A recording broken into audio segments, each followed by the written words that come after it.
Assalamualaikum warahmatullahi wabarakatuh. Waalaikumsalam warahmatullahi wabarakatuh. Selamat pagi sahabat semuanya. Jumpa lagi bersama saya Cece Sutisna, penyuluh agama Islam dari Kabupaten Kecamatan Gantar. Dan alhamdulillah pada kali ini saya telah berhadapan langsung dengan Bapak Absoni Maulana SAG. Beliau adalah penyuluh agama Islam fungsional Kabupaten Kecamatan Gantar. Dan sampai saat ini saya sering melihat kegiatan dan aktivitas Pak Absoni ini di medsosnya, yaitu di YouTube-nya. Beliau sangat sibuk, kemudian sangat padat sekali kegiatannya. Terutama kemarin beliau telah menjadi tutorial tentang penyembelihan hewan kurban atau juleha. Untuk lebih jelasnya tentang aktivitas dan kesibukan beliau, kita langsung saja ikuti pemaparan beliau. Assalamualaikum warahmatullahi wabarakatuh. Bismillah, alhamdulillah, alladzi hadana subulas salam, wassalatu wassalamu ala khairil anam sayyidina Muhammadin wa ala alihi wa sahbihi yaumil qiyam, alladzi bayyana lana al-halal wal haram. Qala an-nabiy sallallahu alaihi wasallam, innallaha katabal ihsana ala kulli syai', fa idza qataltum fa ahsinul qitlah wa idza dzabhtum fa ahsinul dzabha wal yuhid ahadukum syafratahu wal yurih dzabihatahu. Al hadis amma qala. Salam sejahtera buat kita semua, salam bahagia buat Anda semua. Mudah-mudahan kita dalam keadaan sehat walafiat, tidak kurang satu apapun. Benar, alhamdulillah Pak Cece, hari ini saya merasa bahagia dan bangga sekali bisa melakukan kegiatan ngobrol, diskusi tentang kegiatan-kegiatan yang telah kita lakukan, khususnya menjelang Hari Raya Idul Adha. Bahwa di akhir bulan Mei saya mendapatkan surat tugas dari Kepala Kantor Kementerian Agama Kabupaten Indramayu terkait saya diminta menjadi pemateri atau narasumber pada kegiatan pelatihan pemotongan dan penanganan hewan kurban menghadapi Idul Adha 1446 Hijriah atau tahun 2025 Masehi. Kegiatan ini menjadi amat sangat penting dan sangat krusial untuk dilakukan, untuk diteruskan secara kontinu, karena betapa masih banyaknya masyarakat yang memang belum tahu, para tokoh-tokoh agama yang belum mengerti, para tokoh-tokoh masyarakat dan tokoh pemuda yang juga masih awam banget ya tentang penanganan daging kurban yang memenuhi standar. Pada dasarnya kegiatan yang saya lakukan itu berintikan pada 3 poin.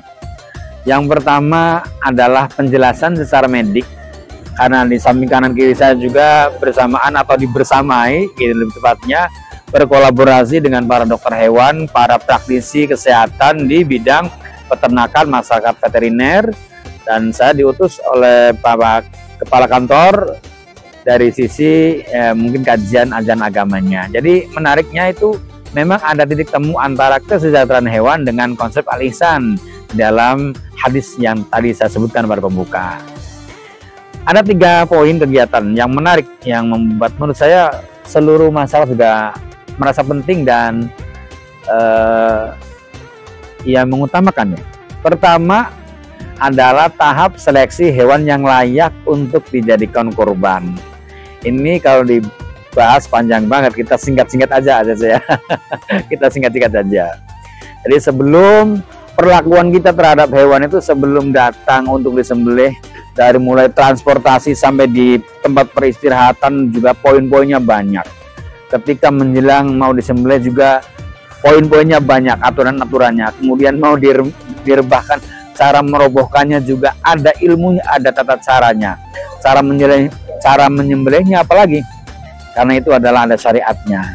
Sampai kepada penanganan daging kurbannya bagaimana. kita harus pakai seragam apa sebaiknya, terus apakah sambil merokok boleh, dan seterusnya. Banyak sekali etika atau adab berihsan terhadap hewan yang kita sembelih. Itu dari sisi seleksi. Nah, setelah seleksi, di seleksi itu ada aturan-aturannya banyak sekali. Di antaranya transportasinya yang nyaman. Pada saat pengiriman, hewan yang akan kita korbankan itu harus sejahtera batinnya, harus cukup pesangonnya, harus ada air, harus ada makanan sebagai persiapan istirahatnya. Dan di kendaraan nggak boleh berdesakan. Sampai di tempat peristirahatan harus ada atap yang menaungi, yang tidak boleh sampai kepanasan, tidak boleh berdesak-desakan. Dan itu hewan yang dibawa untuk dikorbankan atau disembelih itu harus sudah mendapatkan cek atau rekomendasi atau izin dari dinas terkait. Kalau ini aturannya dipenuhi, luar biasa bagusnya berihsan terhadap hewan. Ada SKKH, Surat Keterangan Kesehatan Hewan, yang diterbitkan oleh dinas terkait. Sampai di tempat istirahat masih boleh dikasih minum, tapi 24 jam sebelum disembelih 24 jam sebelum disembelih memang tidak boleh dikasih makan, hanya dikasih minum aja. Apa fungsinya? Dikasih minum supaya tidak terjadi dehidrasi. Kalau hewan yang akan kita sembelih itu adalah dehidrasi, maka dia kualitas dagingnya terganggu. Dia akan sulit untuk dilakukan penyisitan atau bahasa kitanya penetelan ya, pemisahan kulit dengan daging. Karena kualitas daging mengering, jumlah air yang ada dalam daging itu berkurang, sehingga susah untuk sehingga mengakibatkan lubang-lubang atau kurang bagus dapatnya. Begitupun nggak perlu dikasih makan berat, rumput dan sebagainya, karena dalam proses 24 jam itu tidak memberikan efek apapun bagi pertumbuhan daging. Itu baru sampai di tempat di persiapan. Makanya kita juga diajarkan seorang penyembelih halal atau juru sembelih halal atau juleha itu menjelang menyembelih korbannya itu boleh paginya atau malamnya masih bisa komunikasi sebagai membangun chemistry atau kedekatan dengan hewan yang akan disembelih. Ini menarik karena apa? Biasanya hewan-hewan itu ketika mau disembelih itu macam-macam perilaku masyarakat yang menyebabkan hewan itu menjadi stres. Stres ada macam-macamnya dan ada indikatornya. Kalau hewan seperti sapi, dia matanya merah, kemudian ekornya dipacungkan ke atas, itu berarti tandanya dia marah, tidak nyaman sama sekali. Biasanya kan kalau kita datang sapi mau dikorbankan, datang misalnya kambing mau dikorbankan, itu masyarakat langsung mengerubungi banyak sekali dalam putaran itu, sehingga membuat kecemasan atau stres atau anxiety baru bagi hewan yang akan kita sembelih. Nah, ini juga butuh penanganan khusus. Kemudian tiba-tiba mengeluarkan anusnya dan sebagainya. Ini juga menunjukkan hewan stres. Ya. Adapun sebelum kita sampai kepada pengorbanan atau mengorbankan atau berkorban, ya memang kita harus memiliki ilmu yang namanya seleksi hewan yang akan kita dikorbankan itu. Pertama harus sehat, dia memiliki fungsi gerak yang normal.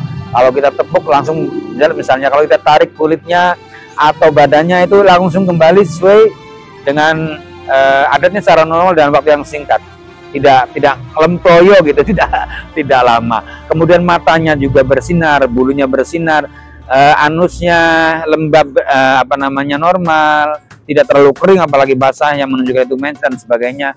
Gigi-giginya juga bagus, kemudian matanya juga normal, tidak sakit mata, dan ya diutamakan yang jantan. Bagaimana Pak kalau betina? Betina mungkin kita pembahasannya ada waktu khusus ya, tapi pada dasarnya boleh, hanya diutamakan yang jantan. Kalau jantan dia berarti kalau kita bahasa kitanya ada ciri kejantanannya, diantaranya bahasanya di masa itu yang umum adalah lato-lato ya, kantung semar ya. Jadi lato-latonya dipegang, mohon maaf, dipegang, diperiksa. Kalau 2 normal, kalau 1 enggak sah untuk kurban, dan dia cacat gitu ya.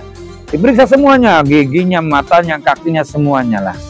Kalau sudah pada tahap pemeriksaan selesai, dapat SKKH, lalu diistirahatkan, kemudian baru kita bisa melakukan yang namanya tata cara berkorban. Nah ini juga teknik merobohkan, kemudian teknik penyembelihan ini juga sangat menarik ya, karena di sana bagaimana kita dengan sendirian bisa merobohkan kambing yang besar dengan penuh cinta. Karena si kambing itu tidak akan berbuat meronta-ronta, tidak, diam aja, diam. Karena kita ada teknisnya, kira-kira si kambing itu tenang gitu. Nah, jatuh kemudian didongakan lehernya kira-kira merentang atau tegang, atau bahasa kitanya manteng ya. Kaki-kakinya sudah diikat, sudah menghadap kiblat, sunnah hukumnya ya ke sana. Ya nanti kalau item per item tata caranya mungkin panjang sekali waktunya, ini sangat singkat. Nah, kemudian disembelih dengan menyebut nama Allah, Bismillah, Allahu Akbar, lalu didoai, kemudian jangan buru-buru, jangan buru-buru untuk dieksekusi selanjutnya. Penanganan berikutnya adalah manakala kambing atau hewan sapi atau yang kita sembelih itu sudah menunjukkan kematian yang sempurna. Apa ciri-cirinya, indikatornya? Itu adalah mata kalau kita pegang sudah tidak memiliki refleks atau apa namanya reaksi. Kalau kita colok misalnya itu matanya nggak bereaksi, atau kemudian kita pegang nadinya di bagian perut atau bagian mana yang ada zona nadinya sudah tidak ada. Kemudian ekor juga kita injak misalnya sudah tidak merespon ya, baik mata, ekor maupun denyut nadi sudah tidak ada, itu berarti mati sempurna. Kalau sudah mati sempurna, apa yang harus ditangani dan dilaksanakan secepat mungkin? Pisahkan kepala dan kaki-kakinya, karena dari kepala, di belakang mata, di bawah mata ini ada bagian area khusus yang menjadi sumber bau. Jadi kalau perengus atau bau itu sumbernya dari sini, yang kemudian juga dari lutut-lutut di kakinya si kambing itu. Jadi kalau begitu mati sempurna, maka segera diambil tindakan berupa pemisahan kepala dan kaki-kakinya. Demikian sebagai sekilas pengantar kegiatan saya kemarin menjadi pembicara atau narasumber di kegiatan pelatihan pemotongan hewan kurban dan penanganannya di 4 kecamatan Kalteng ini ya, Kecamatan Sukra, Kecamatan Cikedung, Kecamatan Kertasmaya, dan Kecamatan Kerangkeng kemarin. Demikian, terima kasih. Sangat luar biasa sekali kegiatan beliau selama ini. Ya tentunya sahabat, dalam melaksanakan tugasnya beliau menemukan suka dan dukanya. Nah, bagaimana sih suka dan duka selama kegiatan kemarin? Kita tanya lagi beliau. Ya, kalau masalah suka duka ya memang benar. Kalau pekerjaan sih tetap aja ada resiko. Saya kebetulan tanpa terpikirkan mendapatkan tugas yang ketiga ini, tahun ketiga ini, sehingga mungkin persiapan waktunya sangat mepet ya. Tapi ala kulli hal semuanya berjalan lancar. Ya dukanya sedikit aja sih. Dukanya karena saya tempat rumah kediaman saya di wilayah Indramayu bagian barat, sedangkan tempat yang harus saya kunjungi itu jauh-jauh wilayah Indramayu bagian timur. Jadi dari ujung barat ke ujung timur. Bagaimana saya jam 8 sudah siap untuk melakukan presentasi, tentu subuh-subuh sudah dalam kondisi harus prima, terus harus fitnah. Nah, sedikit juga agak sedihnya karena memang masyarakat itu belum tahu sama sekali.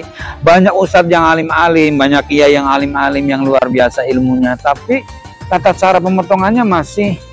Coba bayangkan kalau kita mau motong kambing sampai beberapa kali gosok-gosok gitu kan, itu namanya tidak ihsan. Itu namanya tidak bagus. Pemotongan yang bagus itu sekali 2 kali, sebagaimana yang diajarkan oleh para kiai, para ulama dalam kitab-kitab turus mereka.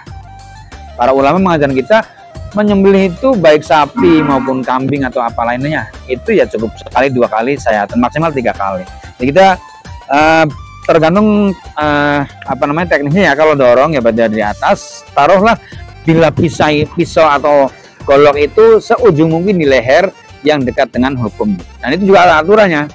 Kalau sapi itu 5 jari di bawah jakun. Jadi teraba sapi itu ada jakunnya, di bawah 5 jari di bawah jakun itu diambil. Nah ini para kini belum tahu. makanya banyak sekali kambing sapi yang sudah disembelih tapi masih bisa jalan-jalan ke mall gitu. Ini repot banget. Jadi kalau kambing dia ada jakunnya itu 3 jari di bawah jakun kita ambil. Kalau kita pakainya teori tarik berarti sebawah mungkin harus senjata itu kemudian tarik ke atas. Tapi kalau dorong maka ujung bilah golok ini sedekat seminggir mungkin, bagian pinggir mungkin dari leher sapi atau kambing.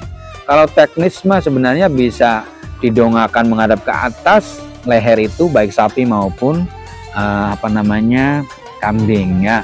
Ini juga saya sedih karena memang ternyata tidak semua ulama atau tidak semua orang-orang yang alim ustadz itu pandai dalam teknik seperti ini. Mereka umumnya melakukan penyembelihan ya asal potong aja, terus begitu potongnya itu masih digosok-gosok terus begitu. Seharusnya itu makruh ya, kurang bagus karena tidak berihsan terhadap hewan. Lalu yang paling umum nih, darah yang ada di pisau digolok itu digosok-gosokkan, dibersihkan di bulu badannya si sapi atau si kambingnya. Itu tidak ihsan, tidak menghormati hewan sembelihan kita. Harus bawa lap sendiri. Kalau lebih tepatnya ada di video saya. Ada di channel YouTube saya, boleh mengikuti Absoni Maulana, cari tata cara penyembelihan. Kemudian ya lebih banyak bahagianya, senangnya karena mereka antusias, baik masyarakat awamnya maupun apalagi para ustadz, para kiai yang alim-alim itu juga sangat antusias karena bagaimana seorang diri bisa menjatuhkan sapi sendirian, bisa menyembelih kambing sendirian tanpa harus repot-repot orang lain. Bagaimana meletakkan lutut di punggungnya kambing, karena di kambing itu di bagian punggung leher itu, di atas leher itu adalah sentra saraf ketenangan. Jadi kalau itu diinjak itu maka menenangkan sekali. Nah, ini hikmah dari sunnahnya Rasul seperti itu. Jadi lebih banyak senangnya ya, karena masyarakatnya antusias ya. Tentu kita diskusinya juga hidup sekali. Ketika ada pertanyaan selalu paling ramai misalnya bagaimana sih Pak hukumnya berkurban pakai yang betina. Tadi kan sudah saya sampaikan ya, ada ibaratnya boleh, hanya yang tidak utama dapatnya. Kalau kita setahun sekali atau untuk akikah anak-anak kita ya sebaiknya mendingan pilih yang jantan biar kagak, biar dagingnya itu lebih wangi ya, lebih wangi. Kalau perempuan betina itu, kalau yang betina itu tidak wangi. Itu barangkali ya, intinya terima kasih Pak Kepala Kantor sudah menyampaikan surat tugas buat saya, sudah saya sampaikan, sudah saya laksanakan dengan baik, dengan lancar. Lebih banyak senangnya, bahagianya daripada susahnya. Hampir tidak ada susahnya kecuali ya kalau jalan-jalannya kecil, mobil saya susah nyari jalannya. Tempatnya belum tahu di mana. Ini ya jalannya kecil, di saya kanan kirinya ada sungai. Aduh, takut banget. Jadi saya dilatih di samping mematir juga ya pembalap gitu. Iya, jadi off-road. Sangat luar biasa sekali kita dapat mendapatkan ilmu pengetahuan yang tak ternilai harganya.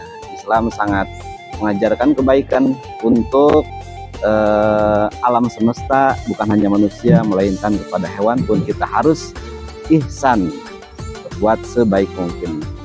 Nah, kemudian yang terakhir kita akan mendengarkan tentang harapan dari Pak Kiai Absoni kepada kita semua atau kepada seluruh para pendengar. Silakan Pak Kiai. Harapan saya dalam kegiatan dan forum ini, pertama masyarakat bisa memahami, masyarakat bisa mengetahui, dan masyarakat bisa melaksanakan, mengaktualisasikan apa yang menjadi sumber ajaran dan kebaikan, sehingga agungnya Hari Raya Idul Adha itu betul-betul meresap ke dalam jiwa kita. Karena semuanya berdasarkan pada ilmu. Jadi bagaimana kita menghasilkan dari awal sampai akhir itu, kita dapat menghasilkan satu daging kurban yang asuh ya, aman, sehat, utuh dan halal. Ya. Ini memang butuh tadarruj, butuh evolutif, butuh waktu yang bertahap. Karena pada dasarnya masyarakat setelah saya pahami itu sangat antusias sekali, sangat antusias, dan sepertinya menyesal kalau nggak mengikuti. Sebab setiap pertemuan yang saya hadiri itu semakin banyak. Dengar ada kegiatan begini semakin antusiasnya luar biasa, kesadarannya luar biasa. Cuma kita bimbingan dari atasnya memang masih terbatas sekali. Itu yang pertama. Yang kedua, ada satu makalah yang disampaikan oleh Hujjatul Islam Al-Imam Abu Hamid bin Muhammad Al-Ghazali At-Tusi. Dia mengatakan la khairu fi khairin la yadum bal syarrun la yadum khairun min khairin la yadum. Ini bahasanya repetisi dulu. La khairu fi khairin la yadum bal syarrun la yadum khairun min khairin la yadum. Bahasanya repetisi dulu ini. Seorang bujangga yang luar biasa, jadi bahasanya bolak-balik. Tidak ada kebaikan yang tidak lestari, tetapi keburukan yang tidak lestari, keburukan yang berhenti itu lebih baik daripada kebaikan yang tidak lestari. Maka menjadi seperti kita, menjadi apapun seperti kita, carilah kebaikan itu, manfaatkan dan kais, cari kemudian kumpulkan kebaikan dalam bentuk apa saja yang bermanfaat bagi masyarakat. Saya melihat bahwa kebutuhan pangan dan halal serta bimbingan masyarakat akan hal itu masih sangat dibutuhkan sekali, dan amat sedikit sekali tenaga-tenaga yang profesional yang mengetahui, yang mengerti, kemudian mau menggeluti dan mengadvokasi, membimbing dan melayani masyarakat. Untuk itu kepada para alim, kepada para praktisi, mari kita bahu-membahu memberikan manfaat yang lebih baik lagi kepada masyarakat, agar masyarakat betul-betul merasakan kehadiran kita, juga terbimbing hati sanubari mereka untuk membiasakan diri mengedukasi masyarakat berkenan dengan pangan yang halal, yang nantinya insya Allah berkontribusi bagi kebaikan kemaslahatan hidup berbangsa dan bernegara. Itu saja barangkali yang saya harapkan. Nah, sahabat semua, itulah pemaparan atau materi yang disampaikan oleh Bapak Kiai kita, yaitu Bapak Abdul Maulana. Beliau adalah sebagai penyuluh agama Islam fungsional Kawah Kecamatan Gantar. Semoga apa yang beliau sampaikan bisa bermanfaat bagi kita semua. Amin ya Allah ya Rabbal Alamin. Akhirul kalam. Wassalamualaikum warahmatullahi wabarakatuh.